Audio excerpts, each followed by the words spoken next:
Alhamdulillah Rabbil Alameen. Assalatu Rasulna Sayyidina Muhammadin wa ala alihi wa ashabihi wa man tabi'ahum bi ihsanin ila yawmiddin. அன்புக்கும் மதிப்புக்கும் உரிய சகோதரர்களே சகோதரிகளே, அஸ்ஸலாமு அலைக்கும் வரஹ்மத்துல்லாஹி வபரகாத்துஹு. மற்றும் ஒரு சிந்தனையும் செயலும் என்கின்ற இந்த நிகழ்ச்சி தொடரிலே நாங்கள் சந்திக்கின்றோம். அல்ஹம்துலில்லாஹ். அந்த வகையில் நாங்கள் இன்று ஒரு முக்கியமான ஒரு தலைப்பை நம்முடைய சிந்தனைக்கும் செயற்பாட்டுக்குமாக எடுத்துக்கொள்ள இருக்கின்றோம். ரமலான் மாதம் நெருங்கி வருகின்றது. அதே நேரத்தில் ரமலான் மாதம் என்பது குர்ஆனுடைய மாதமாக இருக்கின்றது. இவை அல் குர்ஆன் பற்றிய ஒரு விடயத்தை மையப்படுத்தி இன்றைய இந்த தலைப்பை அமைத்துக் கொள்ளலாம் என்று கருதுகின்றேன். அந்த வகையில் எங்களுக்கு தெரியும், அல் குர்ஆனுடைய ஒவ்வொரு அம்சமும் ஒவ்வொரு விடயமும் அது அற்புதமாக இருக்கின்றது. எனவே அல் குர்ஆனை நாங்கள் எந்த அளவு தூரம் மிக சரியாக புரிந்து கொள்கின்றோமோ, அதனுடைய மகத்துவத்தை நாங்கள் அறிந்து கொள்கின்றோமோ, அந்த அளவுக்கு அல் குர்ஆனுடைய நெருக்கத்தை நமக்கு பெற்றுக்கொள்ள முடியும்.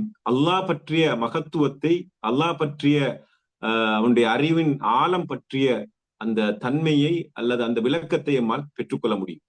அதன் விளைவாக எமக்கு அல்லாஹு தாலாவை அதிகம் வணங்குகின்ற, அவனுக்கு நன்றி பாராட்டுகின்ற, அவனுடைய அற்புதத்தை புரிந்து கொள்கின்ற அந்த விடயத்தை எங்களால் பெற்றுக்கொள்ள முடியும். அந்த வகையில் தான் நாங்கள் இன்று எம்முடைய சிந்தனைக்கு எடுத்துக்கொள்ள இருக்கின்ற விடயம், இந்த அல் குர்ஆனில் இருக்கின்ற அந்த சூறாக்கள், அந்த அல் குர்ஆன் சூறாக்களுடைய ஆரம்பங்கள் எவ்வாறு அமைந்திருக்கின்றன, அந்த ஆரம்பங்கள் மூலம் எங்களால் எதனை புரிந்து கொள்ள முடியும், அல்லது அது சொல்ல வருகின்ற செய்தி என்ன என்பது நம்முடைய சிந்தனைக்கு மிக முக்கியமான விடயம். பலபோது நாங்கள் அல் குர்ஆனுடைய சூறாக்களை நாங்கள் படித்திருப்போம், அல் குர்ஆன் விளக்கங்களை கேட்டிருப்போம், அல் குர்ஆன் வசனங்களுக்குரிய விளக்கங்களை கேட்டிருப்போம், அல் குர்ஆனுடைய அற்புதங்கள் பற்றி நாங்கள், அல் குர்ஆன் சொல்கின்ற அறிவியல் அற்புதங்கள் பற்றி நாங்கள் கேள்விப்பட்டிருப்போம். இந்த விடயம் மற்றும் ஒரு மிக முக்கியமான விடயமா இருக்கு அல் குர்ஆன் தொடர்பான ஒரு விடயம். அல் குர்ஆனுடைய இருக்கின்ற அந்த 114 சூறாக்களுடைய ஆரம்பங்கள் எவ்வாறு இருக்கின்றன, அந்த விடயங்கள் எமக்கு சொல்கின்ற செய்தி என்ன என்பது பற்றி நாங்கள் இன்று நம்முடைய சிந்தனைக்கு கலந்துரையாடலுக்கு எடுத்துக்கொள்ள இருக்கின்றோம். எங்களுக்கு தெரியும், அல் குர்ஆன் என்பது அல்லாஹுடைய கலாம். அது அல்லாஹு தாலா மனித சமூகத்துக்கு கடைசி வழிகாட்டலாக கொடுத்த விடயம். அது ஒரு அற்புதம். அதே நேரத்தில் அதில் இருக்கின்ற ஒவ்வொரு அம்சங்களும் தனித்துவமான, அது மிக முக்கியமான. அது அந்த அந்த அந்த குர்ஆனில் இருக்கின்ற எந்த ஒரு விடயத்தையும் யாராலும் சவால் விட முடியாத ஒன்றாக அது இருப்பதை பார்க்கின்றோம். நான் ஆரம்பத்தில் குறிப்பிட்டது போல அல் குர்ஆனுடைய மகத்துவத்தை புரிந்து கொள்வதற்கு ஒரு வழியாக அல் குர்ஆனில் இருக்கின்ற சூறாக்களுடைய ஆரம்பங்களை புரிந்து கொள்வது ஒரு மிக முக்கியமான அம்சமாக இருக்கும். குர்ஆனில் இருக்கின்ற அந்த வசனங்கள் அது அற்புதமாக இருப்பது போல அதனுடைய கட்டமைப்பு, அதனுடைய ஒழுங்கமைப்பு பற்றியும் அதுவும் ஒரு அற்புதமாக இருக்கின்றது. அதை நாங்கள் பற்றி சிந்திக்க முடியும். குர்ஆன் வசனங்களை நாங்கள் சிந்திப்பது போல அல் குர்ஆனில் இருக்கின்ற அல் குர்ஆனுடைய கட்டமைப்பு என்றால், அல் குர்ஆனில் இருக்கின்ற ஒவ்வொரு அம்சமும் அது அல்லாஹு தாலாவால் ஒழுங்கமைக்கப்பட்டது. ஒரு குர்ஆனில் இருக்கின்ற ஒரு வசனம், அதற்கு முன்னால் இருக்கின்ற வசனம், பின்னால் இருக்கின்ற வசனம், அந்த வசனம் இந்த சூறாவில் அமைய வேண்டும், எந்த இடத்தில் அமைய வேண்டும், இந்த எத்தனையாவது வசனமாக அமைய வேண்டும் என்கின்ற ஒவ்வொரு விடயமும் அற்புதமானது, ஆச்சரியமானது. அதனுடைய அந்த ஒழுங்கமைப்பை ஏற்படுத்தி வைத்திருக்கின்றவன் அல்லாஹு தாலாவாக இருக்கின்றான். எனவேதான் அல்லாஹு தாலா குர்ஆன் கூட குறிப்பிடுகிறான், அஃபலா யததப்பரூன அல் குர்ஆன், அவர்கள் அல் குர்ஆனை ஆராய வேண்டாமா, சிந்திக்க வேண்டாமா? அல் குர்ஆனை சிந்திப்பது என்பது அல் குர்ஆனில் இருக்கின்ற வசனங்களை மட்டுமல்ல, அல் குர்ஆனுடைய வசனம் அமைப்பு எவ்வாறு இருக்கின்றது, ஏன் இந்த வசனம் இந்த இடத்தில் வந்திருக்கின்றது, ஏன் இந்த வசனத்தை அல்லாஹு தாலா இந்த வசனத்துக்கு முன்னால் அல்ல இந்த இரண்டு வசனங்களுக்கும் இடையில் வைத்திருக்கிறார் என்பது பற்றியெல்லாம் சிந்திக்க முடியும். வலவ் கான மின் இன்தி கைரில்லாஹி லவஜது ஃபீஹி இக்திலாஃபன் கஸீரா, அது அல்லாஹ்விடம் அல்லாமல் வேறெங்காவது இருந்து வந்திருந்தால் அதில் அதிகமான முரண்பாடுகளை காண்பீர்கள் என்று குர்ஆன் குறிப்பிடுகின்றது. அதில் குர்ஆன் சவால் விடுகின்றது, வைன் குன்தும் ஃபீ ரைபின் மிம்மா நஸ்ஸல்னா அலா அப்தினா ஃபஅது பிசூரத்தின் மின் மிஸ்லிஹி, நாங்கள் நம்முடைய இந்த அடியாருக்கு இறக்கி வைத்திருக்கின்ற இந்த விடயத்தில் நீங்கள் சந்தேகம் கொள்வீர்கள் என்றிருந்தால் இது போன்ற ஒன்றை கொண்டு வாருங்கள் என்று அல் குர்ஆன் சவால் விடுகின்றது. உலகத்தில் இருக்கின்ற எந்த ஒரு புத்தகமும் சவால் விடுவதில்லை, என்னை போன்ற ஒன்றை நீங்கள் உருவாக்குங்கள் என்று. என்னை போன்ற ஒன்றை கொண்டு வாருங்கள் என்று, அல்லது என்னிடம் இருக்கின்ற ஒரு வசனத்தை போன்ற ஒன்றை கொண்டு வாருங்கள் என்று எந்த ஒரு புத்தகமும் வரலாற்றில் சவால் விட்டது கிடையாது. அல் குர்ஆன் மாத்திரம்தான் சவால் விட்டிருக்கின்றது. அது தனித்துவமானது. அது அல்லாஹ்வுடைய கலாம். அது சவால் விடுகின்றது. முடியும் என்றால் உலகத்தில் இருக்கின்ற எல்லோரையும் நீங்கள் உங்களுக்கு உதவியாளர்களாக, சாட்சியாக எடுத்துக் கொள்ளுங்கள். அல்லாஹ்வை தவிர மற்ற அனைவரையும் எடுத்துக் கொள்ளுங்கள். இந்த நபியை எடுத்துக்கொள்ளுங்கள், மலக்குமார்கள் எடுத்துக்கொள்ளுங்கள், ஜின்களை, ஷைத்தான்களை, மனிதர்கள் இருக்கின்ற எல்லோரையும் எடுத்துக்கொண்டு நீங்கள் இந்த குர்ஆன் போன்ற ஒரு வசனத்தை கொண்டு வர முயற்சித்தாலும் அதை உங்களால் முடியாது என்று அல் குர்ஆன் சவால் விடுகின்றது. ஏன்னா அல் குர்ஆன் என்பது அல்லாஹ்வுடைய கலாமாக, அல்லாஹ்வுடைய வார்த்தைகளாக அது இருப்பதை பார்க்கணும். இந்த வகையில் தான் நாங்கள் பார்க்கணும் குர்ஆன் இருக்கின்ற இந்த சூறாக்கள், அந்த சூறாக்களுடைய ஆரம்பங்கள் இவ்வாறு அமைந்திருக்கின்றன. இதனை நான் உங்களிடத்தில் சொல்கின்ற போது உங்களுடைய சிந்தனையை தோன்றும் குர்ஆனுடைய ஒவ்வொரு சூறாக்களும் அந்த வசனங்களுடைய அந்த சூறாக்களுடைய ஆரம்பங்கள் எவ்வாறு இருக்கின்றன என்று நாங்கள் ஒவ்வொரு விடயமாக பார்த்தோம். இதனை அறிஞர்கள் ஆய்வு செய்திருக்கின்றார்கள், அதனை அழகான முறையில் தொகுத்து வைத்திருக்கின்றார்கள். அதாவது எந்த ஒரு புத்தகம் எழுதுவதாக இருந்தாலும் அந்த புத்தகத்துடைய முதல் வசனம் எவ்வாறு இருக்கும், அந்த புத்தகத்துடைய ஒவ்வொரு அத்தியாயத்துடைய முதல் வசனம் எவ்வாறு இருக்கும் என்ற விடயங்கள் இருக்கும். இதனை குர்ஆனோடு ஒப்பிட்டு நோக்கி பார்க்கின்ற போது குர்ஆனோடு எந்த ஒரு புத்தகத்தையும் ஒப்பு நோக்கி பார்க்க முடியாத அளவு குர்ஆன் தனித்துவமாக இருக்கிறது என்பதை பார்க்க. இந்த வகையில் நான் சுருக்கமாக சொல்கின்றேன். இந்த குர்ஆனில் இருக்கின்ற சுமார் 29 சூறாக்கள், குர்ஆனில் இருக்கின்ற 29 சூறாக்கள் தனி எழுத்துக்களால் ஆரம்பிக்க. தனி எழுத்துக்கள் என்றால் அதாவது அலிஃப் லாம் மீம், யாசீன், ஹாமீம், தாசீம் மீம், காஃப் ஹா யா ஐன் சாத் போன்ற அந்த ஹுரூஃபுல் முகத்தஆ என்று சொல்வார். தனி எழுத்துக்கள் சேர்ந்து அதற்கு இதுவரைக்கும் வரலாற்றில் யாரும் ஒரு சரியான தீர்க்கமான தஃப்சீர் விளக்கத்தை சொல்லவில்லை. ஏன் அது அவ்வாறு இருக்கிறது என்று. சூரத்துல் பக்கராவுடைய ஆரம்பத்தை பார்க்கும் அலிஃப் லாம் மீம், அதற்கு எந்த ஒரு தீர்க்கமான ஒரு விளக்கத்தையும் கடந்த 1400 வருடங்களில் எந்த ஒரு அறிஞரும் முன்வைக்கவில்லை. அதில் ஆச்சரியமான விடயம் என்னவென்றால் இந்த 29 சூறாக்களில் முதல் 28 சூறாக்கள் அந்த முதல் 50 சூறாக்களுக்குள்ளால் அடங்கியிருக்கின்றன. குர்ஆனுடைய அந்த சூறாக்களுடைய ஒழுங்கில் முதல் 50 சூறாக்களுக்குள்ளால் இந்த 29 சூறாக்கள் 28 சூறாக்கள் உள்ளடங்கி இருக்கின்றன. இது கூட ஒரு அற்புதமான விடயம். ஏன் குர்ஆனில் எல்லா இடங்களிலும் வரவில்லை? முதல் 50 சூறாக்களுக்குள்ளால் 28 சூறாக்கள் இத்தகைய சூறாக்களாக இருக்கின்றன. அதில் கடைசியாக 29வது சூறா குர்ஆனுடைய ஒழுங்கில் 68வது சூறாவாக அமைந்திருப்பதை பார்க்கும். இது குர்ஆனுடைய ஆரம்பத்தில் ஆரம்பம் என்ற விடயத்தில் ஒரு விடயமாக இருக்கு. குர்ஆனில் இருக்கின்ற சூறாக்கள் 15 சூறாக்கள் சத்தியம் செய்வதை கொண்டு ஆரம்பிக்கின்றன. வல் ஃபஜ்ர், அதிகாலை பொழுதின் மீது சத்தியமாக, வஷம்சி வதுஹாஹா, சூரியன் மீது சத்தியமாக, வத்துஹா, முற்பகலின் மீது சத்தியமாக, வன்னாசிஆத், வேகமாக ஓடுகின்ற குதிரைகளின் மீது சத்தியமாக என்று இப்படி சத்தியம் செய்து ஆரம்பிக்கின்ற சூறாக்கள் இருக்கு. 15 சூறாக்கள் இருக்கு. மூன்றாவது, குர்ஆனில் இருக்கின்ற 14 சூறாக்கள் இறந்த காலத்தில் ஆரம்பிக்கின்றன. இறந்த கால வினையோடு ஆரம்பிக்கின்றன. ஆனால் அரபு மொழியில் ஒரு விடயத்தை இறந்த காலத்தில் சொன்னால் ஒருவர் புத்தகத்தில் எழுதியிருந்தால் அது இறந்த காலமாகத்தான் இருக்கு. ஆனால் குர்ஆனில் இருக்கின்ற இறந்த காலம் என்பது அது இறந்த காலத்துடைய கருத்தை காட்டாது. சில சமயத்தில் நிகழ்காலத்துடைய கருத்தை காட்டும், சில சமயத்தில் எதிர்காலத்துடைய கருத்தை காட்டும். அதுதான் குர்ஆனுடைய தனித்துவம். உதாரணமாக சூரத்துன் நஹல், அத்தா அம்ருல்லா, அல்லாஹ்வுடைய கட்டளை வந்து விட்டது என்றுதான் மொழிபெயர்த்தால், அரபு மொழியிலே மொழிபெயர்த்தால் அதற்கு விளக்கம் கொடுக்க வேண்டும். ஆனால் அத்தா அம்ருல்லா என்பது அது எதிர்காலத்தில் அல்லாஹ்வுடைய கட்டளை வரும், அல்லாஹ்வுடைய தண்டனை வரும், மறுமை நாள் வரும் என்பதை தான் அது குறிக்கின்றது. எதிர்காலத்தை தான் அது குறிக்கின்றது. அதே போல சூரத்துல் ஃபுர்கான், தபாரக்க என்றால் அது பரக்கத்தாகிவிட்டது, தபாரக்க, ஆனால் அது நிகழ்காலத்தை காட்டும். முபாரக்கும், அதாவது பரக்கத்து பொருந்தியது என்ற கருத்தை காட்டும். அதே போன்று இன்னும் பல சூறாக்கள் இருக்கு. அபஸ வ தவல்லா என்ற அந்த சூறாவை எடுத்துக்கொண்டால் அல்லாஹு தஆலா முன்னிலையில் இருக்கின்ற ஒருவரை பார்த்து படர்க்கையில் சொல்கின்றார். இது குர்ஆனுடைய தனித்துவம். அவர் கடுகடுத்தார் என்று சொல்கின்றார் அபஸ என்றால். ஆனால் ரசூல் ஸல்லல்லாஹு அலைஹி வஸல்லம் பார்த்து அந்த விடயம் சொல்லப்படுது. அது அரபு மொழியிலே அபஸ்த வ தவல்லைத, நீங்கள் கடுகடுத்தீர்கள், நீங்கள் அதாவது பின்வாங்கினீர்கள் என்றுதான் வர வேண்டும். ஆனால் அப்படி அல்ல, குர்ஆனுடைய பாவனை தனித்துவமானது. எனவே இவையெல்லாம் நம்முடைய சிந்தனைக்கு வர வேண்டும். ஏன் அல்லாஹு தாலா இப்படி குர்ஆனை ஒழுங்கமைத்திருக்கின்றான்? அதே போன்று குர்ஆனில் இருக்கின்ற 10 சூறாக்கள் அந்நிதா அழைப்பதோடு அழைக்கின்ற அதாக அமைந்திருக்கு. யா ஐயுஹல் முஸம்மில், பூர்த்தி கொண்டிருப்பவரே. யா ஐயுஹல் முத்தஸ்ஸிர், பூர்த்தி கொண்டிருப்பவரே. யா ஐயுஹன் நபி, நபியே என்று அந்த அழைக்கின்ற பாணியிலே அமைந்திருக்கின்றது. இது அதாவது ஒரு அத்தியாயம் ஆரம்பிக்கிறது. வரமா எழுத்தாளர்கள், சிந்தனையாளர்கள் புத்தகங்கள் எழுதுகின்ற போது இப்படி எழுத மாட்டார்கள். ஆனா குர்ஆன் அப்படி இருக்கின்றது.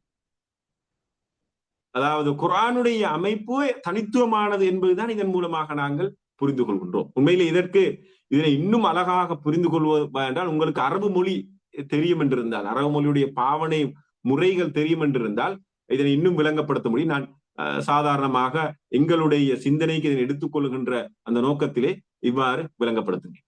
குர்ஆனிலே இருக்கின்ற 7 சூறாக்கள் எதிர்காலத்தை காட்டுவதாக ஆரம்பிக்கின்றது.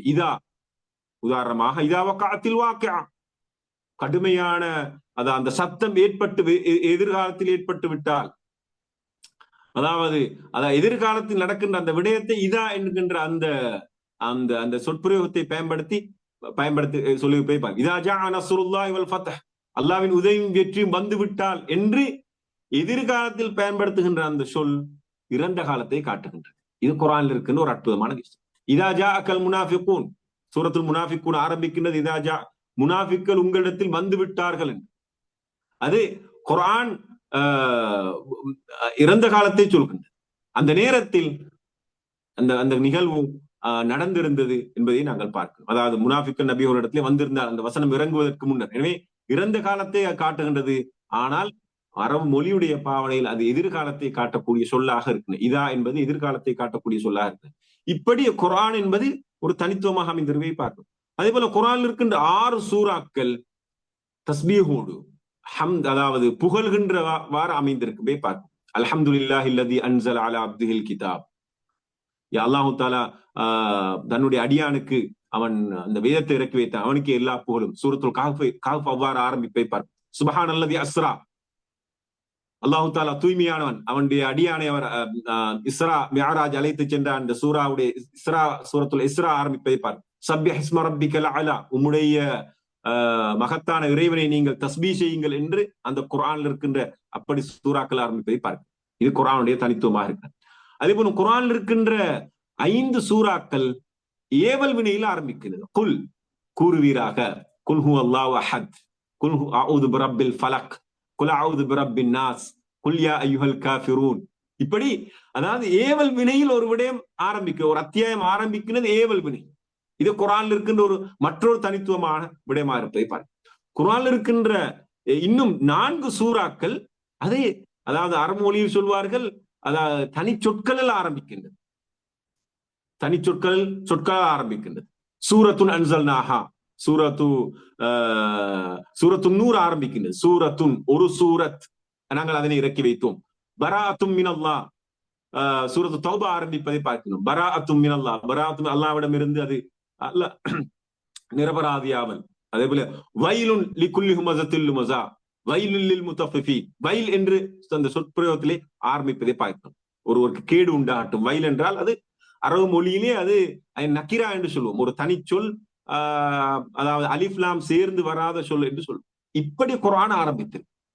அதே போன்று குர்ஆன் இருக்கின்ற இன்னும் 4 சூறாக்கள், அந்த சூறாக்கள் இன்னா என்று ஆரம்பிக்கின்றது. இன்னா என்று ஆரம்பிக்கின்றது. அந்த உதாரணமா இன்னா ஃபதஹ்னா லக ஃபதஹம் முபீனா, நபியே நாங்கள் உங்களுக்கு தெளிவான வெற்றியை தந்தோம். ஆனா இன்னா என்றால் அது பன்மையை குறிக்கும், நாங்கள் என்பதை குறிக்கும். ஆனால் இந்த குர்ஆனுடைய பாவனையில் அது அல்லாஹ்வை மாத்திரம் குறிக்கும். இன்னா, நாங்கள் வெற்றியை கொடுத்தோம் என்பது அது ஒருமையை குறிக்கும். ஆனால் பன்மையில் அரபு மொழியிலே வந்திருக்கு. இன்னா அன்ஸல்னாஹு ஃபீ லைலத்துல் கத்ர், குர்ஆனை நாங்கள் லைலத்துல் கத்ர் இரவிலே இறக்கி வைத்தோம் என்று. ஆனால் இன்னா என்பது நாங்கள் என்பது என்று பன்மையில் இருந்தாலும் அது ஒருவன் என்ற அந்த அல்லாஹ்வை மாத்திரம் குறிப்பதாக. இது குர்ஆனுடைய தனித்துவமா இருக்கிறது. இதை பற்றியெல்லாம் நாங்கள் சிந்திக்க வேண்டும். ஏன் அல்லாஹு தஆலா இப்படி குர்ஆனை மிக நுணுக்கமாக, நுட்பமாக ஒழுங்கமைத்து வைத்திருக்கின்றான்? இதற்கு பின்னால் இருக்கின்ற ஹிக்மத் என்ன, ஞானம் என்ன? அல்லாஹு தஆலா இதனை சொல்ல வருகின்றான். ஏன் இப்படி ஒரு தனித்துவமான ஒரு ஒழுங்கமைப்பில் அல்லாஹு தஆலா குர்ஆனை இறக்கி வைத்திருக்கிறான்? இவையெல்லாம் நம்முடைய சிந்தனைக்கு வருவேன். குர்ஆனை இப்படியெல்லாம் சிந்திக்க முடியும் என்பதற்குரிய ஒரு ஒன்றாக இருக்கிறது. குர்ஆனுக்குள்ளால் எங்களுக்கு இப்படியெல்லாம் ஈடுபாடு காட்ட முடியும். குர்ஆனுடைய அந்த குர்ஆனை பற்றி சிந்திப்பதில் இப்படியெல்லாம் ஈடுபாடு காட்ட முடியும் என்பதற்கு அறிஞர்கள் நமக்கு வழிகாட்டியிருக்கிறார். அதே போல குர்ஆனிலே இருக்கின்ற 3 சூறாக்கள் அதாவது நான் ஆரம்பத்தில் இதற்கு முன்னர் சொன்னேன், அதாவது அலிஃப்லாம் சேராமல் ஒரு தனிச்சொல்லாக ஆரம்பித்திருக்கிறது என்பது. இன்னும் 3 சூறாக்கள் இருக்கின்றன, தனித்தனி சொற்களாக ஆரம்பித்திருக்கு. அர் ரஹ்மான், அர் ரஹ்மான் என்பது குர்ஆன்ல இருக்கும் ஒரு வசனம். சூரத்துர் ரஹ்மான் ஆரம்பிக்கிறது அர் ரஹ்மான். அதே போல அல் ஹாக்கா, சூரத்துல் ஹாக்கா ஆரம்பிக்கிறது. அல் காரியா, அல் காரியா என்பது சூரத்துல் காரியாவுடைய முதலாவது வசனம். அது தனிச்சொல் ஒரு வசனமாக இருக்குது, ஒரு சொல் ஒரு வசனமாக இருக்கிறது. இப்படி குர்ஆனில் 3 சூறாக்கள் இருக்கின்றன. அதே போன்று குர்ஆனில் இருக்கின்ற மற்றொரு விடயம் தான் 3 சூறாக்கள் நிகழ்காலத்தை குறிப்பதிலே ஆரம்பிக்கின்றன. நிகழ்காலத்தை குறித்து ஆரம்பிக்கின்றன, ஆனால் அது இறந்த காலத்தில் நடந்ததாக இருக்கும். எஸ் அலூன கனில் அன்பால், நபி அவர்கள் உங்களிடத்திலே அன்பால் பற்றி, யுத்தத்திலே கிடைத்த பொருட்கள் பற்றி கேட்கின்றார்கள், கேட்டு விட்டார்கள், ஆனால் கேட்கின்றார்கள், உங்களிடத்தில் இப்போது கேட்கின்றார்கள் என்று யுஸப்பிஹு லில்லாஹி மா ஃபிஸ் ஸமாவாத். அதே போன்று லம் யகுனில் லதீன கஃபரு மின் அஹ்லில் கிதாப் வல் முஷ்ரிகீன முன்ஃபக்கீன என்ற அந்த சூரத்துல் பையினா. அது அதாவது லம் யகுன் என்றால் அது இப்போது நடந்து கொண்டிருக்கிறது என்றுதான் கருத்து, ஆனால் அது நடந்து விட்டது, இறந்த காலத்தில் நடந்து விட்டதை அல்லாஹு தஆலா நிகழ்காலத்தில் சொல்றார். இது குர்ஆனுடைய தனித்துவமாக இருக்கு. குர்ஆனில் இருக்கின்ற 2 சூறாக்கள் அதாவது ஒன்றை மறுப்பதாக சொல்லி ஆரம்பிக்கிறது. லா உக்ஸிமு பியௌமில் கியாமா. உதாரணமாக நான் குர்ஆன் வருது, நான் மறுமை நாளின் மீது சத்தியம் செய்யவில்லை என்றுதான் மொழிபெயர்க்கிறோம். ஆனால் அதனுடைய கருத்து அப்படி அல்ல. மறுமை நாளின் மீது சத்தியமிட்டு சொல்கின்றேன் என்பதுதான் கருத்தாகும். லா என்றால் உண்மையில அரபிலே இல்லை என்பதைத்தான் காட்டும். லா உக்ஸிமு என்றால் நான் சத்தியம் செய்யவில்லை என்றுதான் காட்டும். ஆனால் குர்ஆனுடைய மொழிப்பாவனையில் சத்தியம் செய்கிறேன், திடமாக சொல்கிறேன் என்பதைத்தான் அது காட்டும். இப்படி குர்ஆன் தனித்துவமாக இருக்கு. அதே போன்று குர்ஆனில் இருக்கின்ற 2 சூறாக்கள் கத் அஃப்லஹல் முஃமினூன், கத் சமிஅ அல்லாஹ் என்று ஆரம்பிப்பை, அதாவது கத் என்ற அந்த சொற்பிரயோகத்தின் மூலமாக ஆரம்பிக்கிறது. நிச்சயமாக நடந்து விட்டது, கத் அஃப்லஹல் முஃமினூன், மூமின்கள் வெற்றியடைந்து விட்டார்கள். இதெல்லாம் அதாவது அன்றைய கால அரேபிய சமூகத்திலே இத்தகைய பாவனை முறைகள் இருக்கவில்லை. அதான் அற்புதமான விடை. இதனை கொண்டுதான் அன்றைய கால அந்த அரபு மொழியிலே தேர்ச்சி பெற்றிருந்த அந்த அரேபியர்கள் ஆச்சரியப்பட்டார்கள். இது ஒரு அற்புதமான ஒரு ஒரு நூலாக இருக்கிறது. நாங்கள் இதற்கு முன்னால் பல 1000 வருடங்களாக இந்த அரபு மொழியை பயன்படுத்தி வருகின்றோம், ஆனால் அப்படி ஒரு பாவனை இங்க இந்த குர்ஆனில் இல்லை. நாங்கள் இதற்கு முன்னர் பயன்படுத்தி வந்த அந்த பாவனை முறையில் இந்த குர்ஆன் இல்லை, ஆனால் நமக்கு தெளிவாக இருக்கின்றது என்ற அந்த பாணியிலே இந்த குர்ஆன் அமைந்திருப்பதை பார்க்கும். அல்லாஹ் தஆலா அப்படி ஒரு அதாவது அற்புதமான முறையிலே ஆரம்பித்தது. இந்த குர்ஆனுடைய ஒழுங்கமைப்பை ஏற்படுத்திய துறையை பார்க்கும். அதே போன்று குர்ஆனுக்கு 2 சூறாக்கள் அலம், அதாவது அலம் தர கைஃப ஃபஅல ரப்புக பி அஸ்ஹாபில் ஃபில், அலம் என்று ஆரம்பிக்கும். அலம் நஷ்ரஹ் லக ஸத்ரக், நாங்கள் உங்களுடைய உள்ளத்தை விரிவாக்கி வைக்கவில்லையா, சூரத்துல் இன்ஷிராஹ். அதே போல அலம் தர கைஃப, நீங்கள் அதாவது அலம் தர கைஃப ஃபஅல ரப்புக பி அஸ்ஹாபில் ஃபில், அஸ்ஹாபுல் ஃபீலுக்கு உம்முடைய ரப் எதனை செய்தான், என்ன செய்தான் என்பதை நீங்கள் பார்க்கவில்லையா என்று, அலம் என்று நீங்கள் பார்க்கவில்லையா, நீங்கள் விரிவாக்கி வைக்கவில்லையா என்ற அந்த கருத்தில் வந்திருப்பேன். அதே போல குர்ஆனிலே இன்னும் 2 சூறாக்கள் ஹல், ஒரு கேள்வியாக ஆரம்பிக்கிறது. ஹல் அத்தாலல் இன்சான், மனிதனுக்கு ஒரு காலம் வரவில்லையா. ஹல் அத்தாக ஹதீசுல் காஷியா, கடுமையான அந்த செய்தி அல்லது அந்த சத்தம் உங்களுக்கு வரவில்லையா. அல் காஷியா, சூரத்துல் காஷியா ஆரம்பிப்பதை பார்க்கணும். அதே போல சூரத்துல் இன்சான் அல்லது சூரத்து தஹர் ஹல் அத்தாலல் இன்சான் என்று ஆரம்பிப்பதை பார்க்கணும். இப்படி குர்ஆன் ஒவ்வொரு சூறாக்களும் அற்புதமாக இருப்பதை பார்க்கணும்.